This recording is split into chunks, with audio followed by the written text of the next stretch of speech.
Hi there guys, Tom Bell here. I hope you're doing great. And today I'm joined by my good friend Andy Fletcher from Copywriting. Thanks a lot for coming up, Andy. Cheers, Tom. Thank you very much, mate. No worries. And in today's video, we're going to be talking all about Andy's experience as an entrepreneur, a little bit of affiliate marketing, hints and tips on that front as well, and also what it takes for you to have success on your business online too.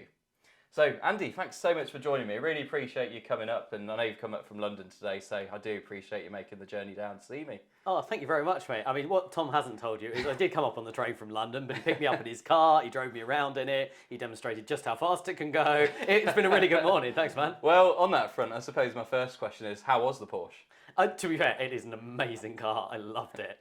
I'm well jealous. For anyone who doesn't know, I live in London, so my car basically sits on my drive, and I'm pretty damn jealous that you get to drive that every day.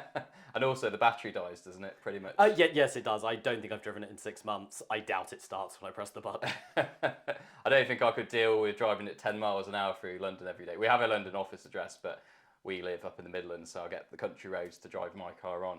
So I'm actually going to introduce you to a little present Andy got me very kindly when he came down to see me. So we've got the, do you want to explain it? I'm sure most of your viewers at this point know that Tom has an R8 and a Porsche Taycan, but he only has the model of one of them, so I wanted to get him this as a little something to add to his backdrop. So very nice. Thank you for having me up here, mate. You're welcome. I'm just going to break into this now.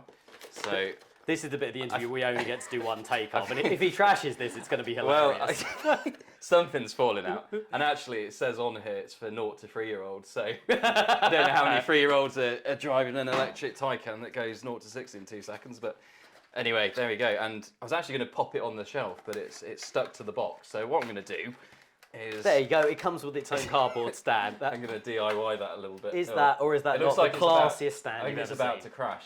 There we go. There we go. Good. That is Perfect. amazing. It's funny because it's an exact replica of what I've got basically, but it's in a lovely blue colour instead, which is pretty awesome. Yeah. His real one is on a cardboard stand like this as well. Yeah. Well, that's only because it comes up from Bruce Wayne's Batmobile. He likes to make it sound cooler than I do. So, on the serious front, Andy, can you just talk to us about your internet marketing journey and how you got started? Because I know you started in affiliate marketing, didn't you, before you got into Copywriting? Yeah, so, and even before that, like my start was like SEO stuff. And this all began because of a guy named Santosh that I was working with at the time. I was working for a company in central London. It was a startup. And what I didn't know, and he did, was that the higher-ups were looking for a guy to do the SEO stuff for these celebrity websites they have. And this guy knew I would read any book that was put on my desk. So when he knew they were going to come round to like pick a dude, he went out, he bought an SEO book, left it on my desk, and then walked off. And I was like, oh, interesting book.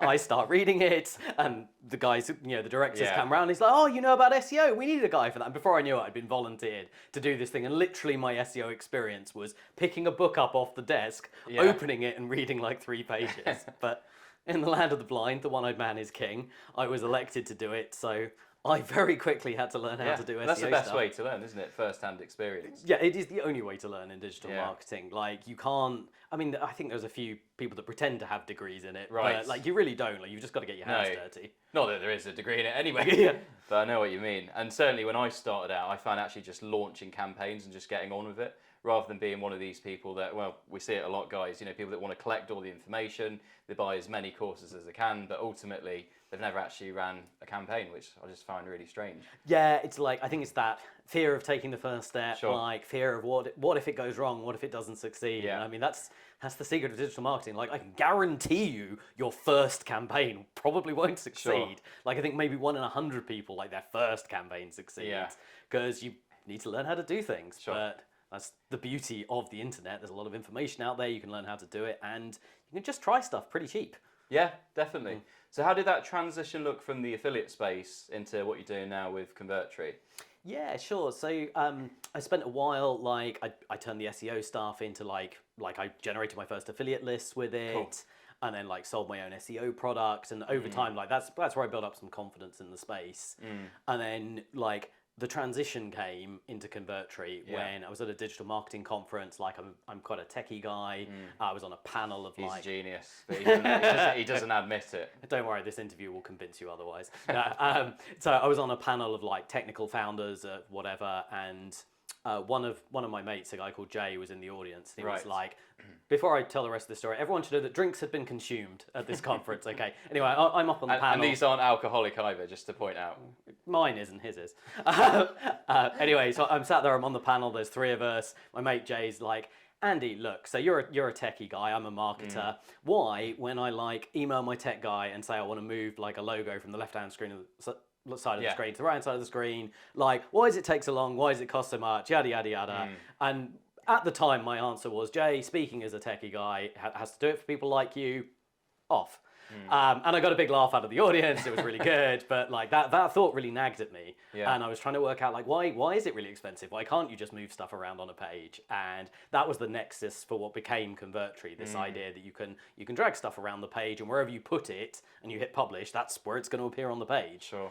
And this was, the conference was back in 2015. We launched Convertri in 2016. Like, there's a few other things that do the similar concept now, but back then there really wasn't anything. This was like fairly revolutionary. I don't like to throw that. How old were you then, Andy? So it would have been about 33 at that point. Right.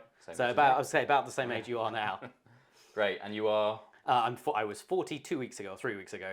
Yeah. So 7 years. It's not a really long time, is it? So I mean, what you've done is absolutely fantastic. And I know between us, you're at a multi-million-dollar level at your business now, which is really inspirational. Yeah. So 7 years to get to we're over 2 million annual recurring revenue now. Yes. Fantastic. Which is like, that's just such a big deal. That's so much stuff that kind of happens. Like, I know a lot of marketers are in this position where every month kind of everything resets to zero. Like, it's the first of the month again, you've got to meet payroll at the end of the month, you've got to pay all the bills again, like everything happens monthly. Whereas when your income happens monthly as well, the pressure's really off, and it makes it a lot easier to grow stuff when you've got that money coming in. Absolutely.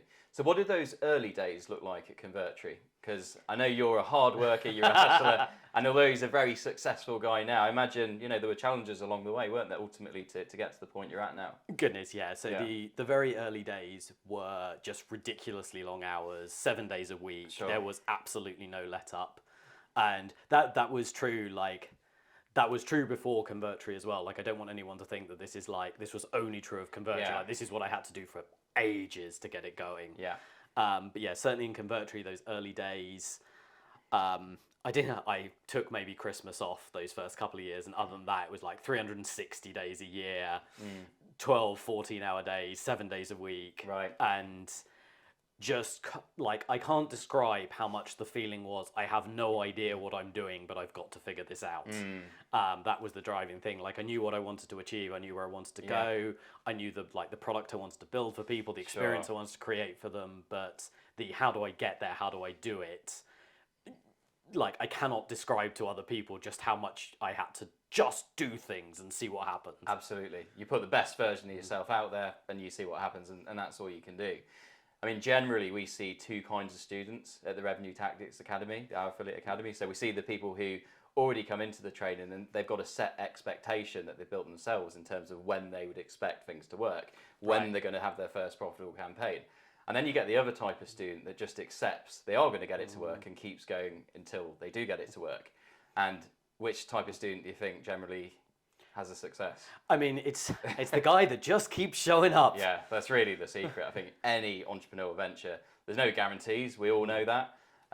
But if you can keep going, keep pursuing your dreams, guys, and you look at what Andy's done. Absolutely fantastic. Yeah, and to be clear, it all started with affiliate marketing. Like, I don't like the big success, the real kind of crazy money part of it came from a SaaS company later. Yeah. But the money that paid to start that, the money that funded my lifestyle before that, that was all in the affiliate marketing industry. Yeah. Like, it's a great place to start. It really is. Absolutely.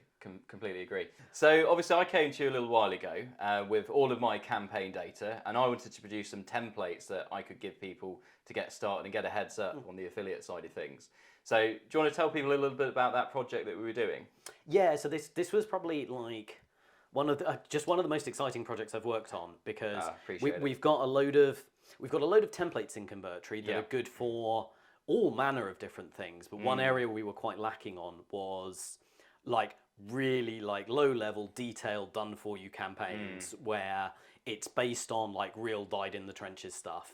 like we've got a load of like my background. I've done a load of like affiliate marketing through list building, Yeah. but not the sort of like native ad type stuff. Yeah, the straight sale approach. So what we mean by that is add to landed to offer. Right, Yeah. exactly that. In terms of the flow. And like getting to work with you, like seeing the live campaigns, getting my team to build out like not just a sort of even theoretical thing, but it's literally like, here is a campaign that worked, that made money. Let's turn it into a template that you can just load up, edit the copy, and have an equivalent campaign. Yeah. Like that's a big jump forward for a lot of people. Definitely. I mean, they're the templates that I use now. You know, certainly if I was to try brand new, I don't know, weight loss offer tomorrow, for instance, I would literally reach one of these templates, plug in my specific copy, plug in my headlines, change a few images, you know, obviously change up the copy, maybe the button color too. And then literally I'm live in a couple of minutes. And I really wanted to give that to my students as well. So all my private coaching students, I'll give these templates. And then also I've got a package that you can basically purchase for $6.97, where you get all of these templates all at once and you can use them with Convertry, and you also get a 6-month Convertry license as well. So anything to add to that, Andy? Yeah, so I think the main thing I'd add is how, because I think people have this picture of success. It goes back to the like try things, make mistakes that I was talking about before. They have this model of like, I need to set up a campaign and then it must work. And that's just not how it works. That's a key word, must. Yeah, and it's like, it absolutely will work if you keep trying things, if you keep doing things, but the idea that like that first thing you do, and I in fact, this is a good point to tell the like agency story. So I've heard this one earlier actually. Like I think it's really important for people to understand that like the having to test things and campaigns not necessarily working, that doesn't go away, just the numbers get bigger. So a campaign we ran last year before, I paid a $10,000 setup fee and then $7,000 of ad traffic to an agency, and we generated one trial. Like, you know, I'm never getting a return on that. Now, I wish to be very clear, like people watching this are probably like, 17 grand, oh my God, I can't. Like, and that's pounds as well, guys. So oh no, to be fair, that was dollars. Oh, was that dollars? That was okay, dollars. Okay. I'm wrong. But the point is like, you have to keep trying things. You have to keep experimenting. Now, to start the kind of native ad campaigns like Tom's talking about, you do not need a 17 grand budget. That's not what we're talking about. But my point is that like the process of needing to try things, needing to experiment and learn the lessons, that just never goes away. The numbers just get bigger. Definitely. And I just want to bring the focus back to what you said about the word must as well, because what does must imply? It's desperation, isn't it? I mean, probably the worst time to make money is when you're desperate. You know, ultimately, if you can't afford to invest that in the campaign, you shouldn't be doing it. Absolutely. You know, you hear a lot of people online and they say, you know, quit your job, you know, get into affiliate marketing. You can make, this isn't me doing a pitch to the camera, by the way, because I don't agree. You can make $100 in 1 minute, you know, if you just with this simple trick. You know, it's not going to work, is it? Ultimately, you know, it takes time, it takes persistence, and you need to cash flow that business as well. So I actually think having a job on the side is a great way to fund your affiliate marketing campaigns, or if you own a company like Andy does, I think you need that, don't you? Absolutely. And let's be clear, when I was talking about working in a company and, you know, about the SEO book and all of that, like that's what I was doing. Like I was building up that fund, that initial budget to be able to experiment, to try things out. Yeah. Like I know a lot of people are like, I'm desperate for cash, so I'm going to do affiliate marketing. And I think the first step is like, I'm desperate for cash. I'm going to get any job and spend as little of that money on like the basics as possible. Completely agree. So I've got an ad budget. Yeah. And if the first week it doesn't work out, it's okay. Because next week it's going to top up. I'm going to have another budget. That's and right. then like the pressure comes off and you get to learn the lessons and not freak out when your first like $7 of ad budget doesn't convert into extra money, right? Yeah, definitely. It's risk IQ as well. So if you make, let's say you make $200, I did the translation with the dollars to pounds. A lot of our audience is US, obviously. So if you earn $200 a day and somebody else earns $2,000 a day in their job, you don't necessarily need to earn $2,000 a day, obviously, to do affiliate marketing, nowhere near. But if they're investing $3,000 in a campaign, they're going to view that risk very differently. And actually, they're not going to make emotional decisions. They're going to be a bit more detached from the data, and they're going to be a bit more objective, aren't they, in terms of how they view all of that? Right, exactly that. That it's like it needs to be relative to where you're at. And like in the like, I remember that feeling in the early days, like, you know, just buying a domain, just like setting up that first thing. As I say, I did a lot more organic than paid stuff. But even when I was like, I had a budget of like $5 a day for the kind of things I was doing, and every cent made a difference to me Yeah. back then, and the numbers are different now, but the feeling is the same. Definitely. Do you remember that feeling of your very first sale? Yes, Because that's yes, I never do. left me. That is hands down one of the best moments for me. Yeah. Was that realization. It was like, I did a thing, like I literally recommended somebody, I'd made a little, like I'm a technical guy, I'd made this thing called Free Link Cloaker, and I'd been trying to like make affiliate sales off the back of it, didn't really know how to do it. And a guy emailed me, like messaged me on the Warrior Forum or something, and he was like, oh, I've got your Free Link Cloaker, like how do I set it up? And I was like, oh, you need to install it on your hosting. And he was Right. like, oh, I don't have that. And I said to him, oh, cool, just use HostGator, it's really cheap. And he was like, awesome, oh, okay, I'll go get it now. What's your affiliate link? Right. And I sent him my affiliate link, and he signed up through the affiliate link, and I made $50 because he did that. Yeah. And that feeling of, like, I did a thing and I got paid for it, but it's not even like, it wasn't that I worked an hour and I got paid for it. It was that I did a thing and I got paid for it. Yeah. And that's such a huge difference, because the second one scales and the first one doesn't. Definitely. No, I remember mine. I think it was a ClickBank sale, and I just remember that green bar lighting up inside my account. I think I put a Facebook post somewhere online. I wouldn't recommend probably doing that these days in terms of traffic methods, but I never really got over that. You know, it was just, I was kind of hooked, I suppose. Yeah, it's an amazing feeling, and like Yeah. I know everyone talks about this in like some quite hypey YouTube Sure. videos, but like it is a really amazing feeling. Yeah, definitely. So what would you say it takes to really be a successful entrepreneur? And what key skills have you learned over the years that you could perhaps pass on to our viewers? Yeah, so I think there's like a couple of areas, and like I don't like to get too mindset with it, because I Sure. think there's like an overemphasis of that in affiliate marketing. It's important, but like slightly away from mindset is persistence. That like so I learned this when I was a teenager. I did martial arts classes, and I remember like the first day I showed up, and like the beginners all stand at the front, and then there was like 50 people stood behind me, and I was in the most junior position in my new, like, it's called a dobok, it's a Korean word, and like just feeling really overwhelmed and looking at all these guys behind me that were amazing. And I remember like a decade later, like I was running the classes, I was the senior guy, stood at the back, and lots of new starters would ask me the question, it's like, what's your secret, what's the trick? Like what's the difference between you and the guys that like aren't here anymore? And it's like, I'd always think about it's like, the only difference is I didn't quit. Like I'm just really stubborn. I just keep showing up. definitely. I get that question all the time. Like you must get that about your music, and now about the affiliate marketing, Yes. and just I completely agree. Completely agree. I think, I mean, you are a very smart guy, but I don't think you necessarily need to be really smart to have success. yeah. So I think there's a certain amount of intelligence, isn't there? But after that, it's just hard work and applying yourself. I think like my main message to people watching this would be, they need to understand like smart isn't just like like I've got a computer science degree in like that really nerdy world. I haven't, by the way. I'm really smart. In terms of sales and marketing, I'm a moron. Like I cannot get that across so much. Like I've got records of now I know why we're friends. Okay, yeah. Like I remember my early attempts to like convert Free Link Cloaker into affiliate sales, and like the sales like affiliate pages and like the Warrior special offer post I read, and I cringe thinking back to it now, thinking just how bad it all was. When eventually what worked was, I had a script, people wanted to run it, they didn't have hosting to run it on, and I was like, oh, use this affiliate link to go get it and I'll install it.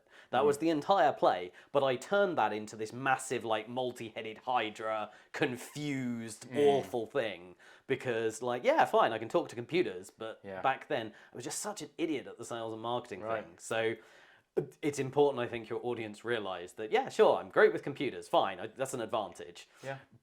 But 98% of people watching this have better sales and marketing skills than I did when I started. Well, it's very humble of you to say. But a lot of these concepts, it kind of transverses the space, really, doesn't it? You can do it, it applies anywhere.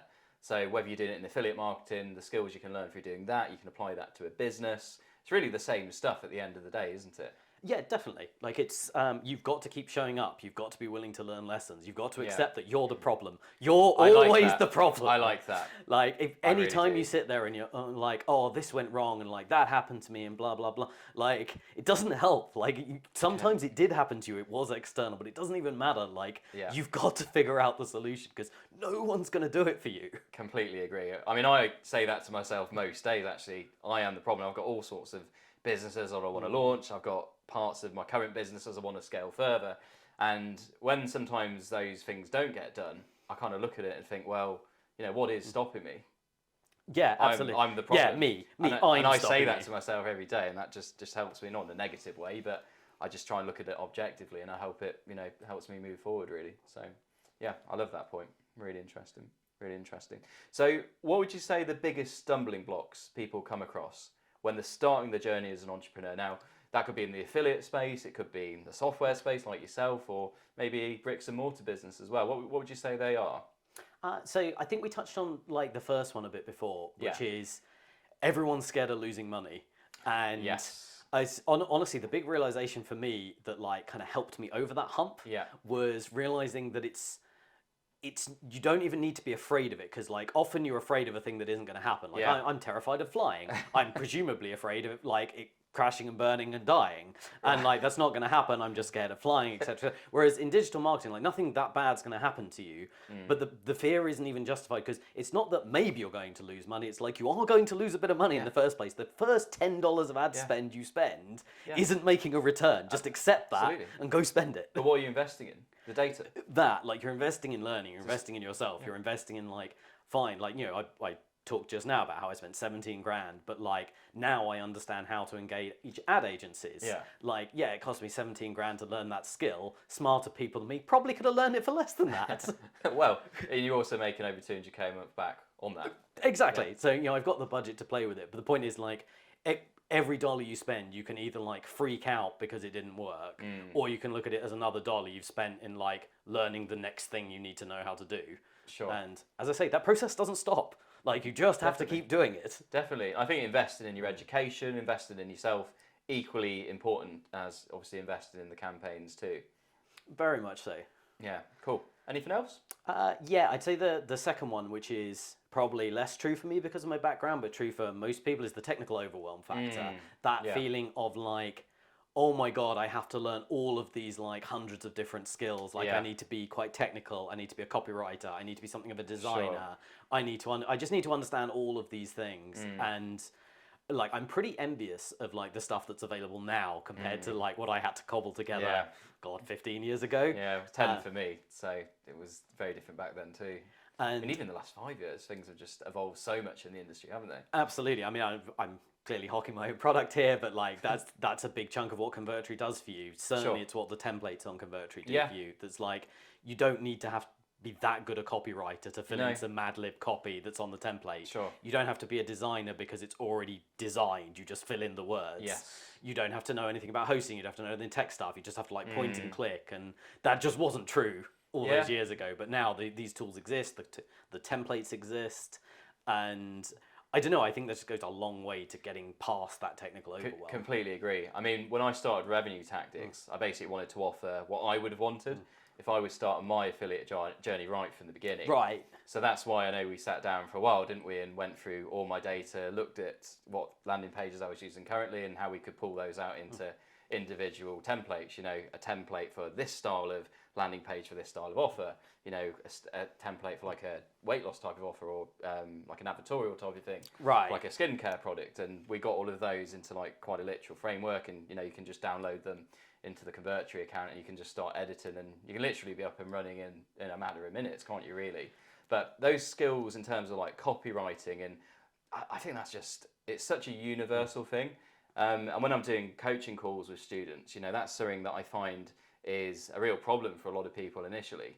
We're not taught this in school. We should be taught it in school, but we're not taught it in school, are we? Yeah, like how many years did like you, me, everyone watching this, like how many years did we study English or like whatever language? Crazy. And we did things like I remember courses on like persuasive writing, and nobody ever told me like what persuasive writing was. They didn't chuck a copy of like Cialdini's like influence on my desk and like, hey idiot, read this. It's like, Yeah. you know, Dan O'Reilly's book on Predictably Irrational. All of these just like masterworks of persuasion. And I couldn't even tell you what we learned in school, but it sure as hell weren't that. That's true. Not that I'm bitter about that experience or anything. Well, it's probably a good job because it'd be more competitive in terms of what we're doing now, wouldn't it? But I did an English degree. Did you know that? I think you've told me, but I might have even forgotten that. But I did. Feels like a long time ago now. Let me show my age a little bit. But I didn't learn any of that stuff there. And it's certainly not a criticism to the course because, you know, I had a great time. And part of the reason I went to university was to train for athletics. I was a triple jumper. Maybe you've seen that in a video out there somewhere. So yeah, went to Loughborough University, trained in the athletics team, did the English degree. But we never looked at anything particularly practical that you can apply to online advertising. But it's not just online advertising, you know, there's all kinds of advertising out there, you know, offline as well. But yeah, I think kids should be learning about this stuff now. I think it's so important in this day and age to have a good level of copywriting, for sure. Absolutely. And like, I think when people hear copywriting, they think just like written words. Yeah. But it's all the same skill. Even if someone watching this is like, you know what, this online thing isn't for me. Like, I just, you know, I want to work in a job. That's cool. Yeah. That's great. You have to interview, you have to negotiate promotions, Sure. you have to like work with colleagues, you have to get your ideas under, and it's all the same persuasion skills. Yeah. It's like understanding human beings are predictable. Yeah. Like they respond to the same factors, you can study these factors, and then you can persuade other human beings. Yeah, definitely. So what do you look for when you're hiring, Andy? So that's a really good question, and we're totally pretending like this isn't take 2 of this part, just so you know. Something went wrong with the camera basically, so we fired it back up again, and we're going to hope to keep some of that golden stuff in our minds for this take. So yeah, okay. So look, what do I look for when I'm hiring? Like, I read this great book ages ago. It was called Smart and Gets Things Done. And that was about hiring software developers, but I think it applies to basically everyone. Now, smart doesn't mean like high IQ, nerdy people. What it means is like a willingness to get involved and like try stuff out and learn. And I just see so much overlap between that and like starting affiliate marketing or starting anything, basically. Sure. Like, I think starting a job is the same. Right. But it's like a willingness to make mistakes, a willingness to try things out. Like what we've just done is a good example. Like, we've not recorded in the studio together before. Like, we had to try a bunch of setup for this very thing. That's true. We did, like, we had to move the camera around. We got some of it right. We got some of it wrong. Yeah. Like, I made the joke about like we only get one take at that, and it's a good job we got that bit on camera because we trashed the packaging, right? We did. Yeah. But I think that's the powerful message that, Sure. like, whether you're doing stuff like this or starting a new job, like what I'm looking for are people that it's like, cool, something went wrong, I'm just going to try another thing. Yeah. And that's the mindset I'm looking for in people when I hire them. Sure. So let's talk a little bit about being a modern entrepreneur, because I'd say between us, you know, we both work from home, we've got the home office, we've got the flexibility to come in and out of my work, and obviously, you know, yourself, you're at a point now where the business obviously runs itself, which is, I think, where probably everyone wants to be, and you've got time to come with me and have this interview, and obviously your businesses are still making money. You know, you've unlocked passive income, haven't you?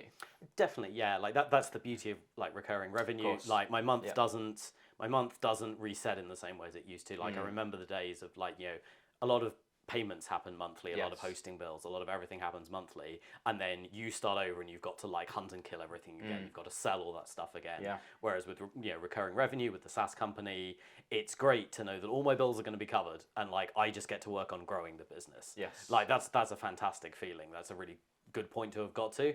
Sure. But I don't want anyone listening to this to think that like they need to jump straight there. Like it's a really big thing. It's like quite an intimidating jump. And I've been in this industry 15 years and it took me 7 years to grow this company to this point. Like it's just not step number 1. So it's like, it's great. I hope it's aspirational. I hope it like helps people out. I think it definitely will be for people. Yeah. I just don't want people to like see that end result and be like, oh, I couldn't do this. Like, you know, we talked about like the first affiliate marketing sale. Like that's the goal for a lot of people. Sure. And honestly, I got as big a kick out of that as I do out of having like a $2 million a year recurring company. Yes. Yeah, for sure. So in terms of the mindset of a modern entrepreneur, if we keep going down that route, I think if you looked at a lot of YouTube videos online, you see that, you know, the mindset's really kind of pushed forward is one of the main things, isn't it? Yeah. But How do you start your day? I'll tell you how I start my day in a moment, and everyone's going to laugh because I already know what he's thinking. But go on, you tell me first. So like my day started like I used to wake up quite early because it was like start of day, cold sweat. I've had a few hours sleep. Oh my god, my world is on fire. Like that was me for a lot of years while I was learning how to do this stuff. These days I wake up early. I'd say it's out of choice, but it's basically out of COVID. Like lockdowns happened. I think my evenings were quite boring for a while during lockdown. I started going to bed a bit early. I started getting up early, and that just really stuck. But the bit I like about that is that it's a section of time carved out for me to get on with stuff. Yes. And whether that's like, I think that works for anyone. You don't have to get up at 4 a.m. to get that. No. You could work late in the evening. I think you tend to work later, whereas I get up earlier. Yeah. But for even someone that's got like, let's say they've got a job and a family and like, they still want to have a social life. Yeah. It's like, you've got to carve out some time. Definitely. So maybe that's like, you take your lunchtime workout or your work lunchtime hour, you put your headphones on, it's like for this 1 hour a day, I'm going to push my business forward. Yeah. And that then remains sacrosanct. It's like, you know, you don't give in and go to the pub 2 or 3 times a week on your lunch break with your co-workers. It's like, I must do this for this 1 hour a day. Yeah. And honestly, like 1 hour of focus a day is more than most people get to. Like, I think people would be surprised by how little focus other people get. Sure. And thus how much you can get done in such a short time. Definitely. Do you have any particular routines in the morning? So for me, my routine is word puzzles with my partner Sarah. Right. Okay. We do Code Word, we do Polygon, we do all of the Wordle and Quordle and all of those good ones. We start our day with a cup of tea and that. Because we're giant nerds, and this is Tom's way to seg into his morning routine, which I got to partake in. Thanks for doing that. Yeah, the reference to nerd. Well, I've got to accept that. But my morning routine is I love to come downstairs, love to have my coffee, and we're very lucky where we live because we, as you've seen today, you know, we back out onto the country park, and we're very fortunate. We've got all kinds of wildlife that come in, and I actually set some bird feeders up there a little while ago. I'm really jealous of those.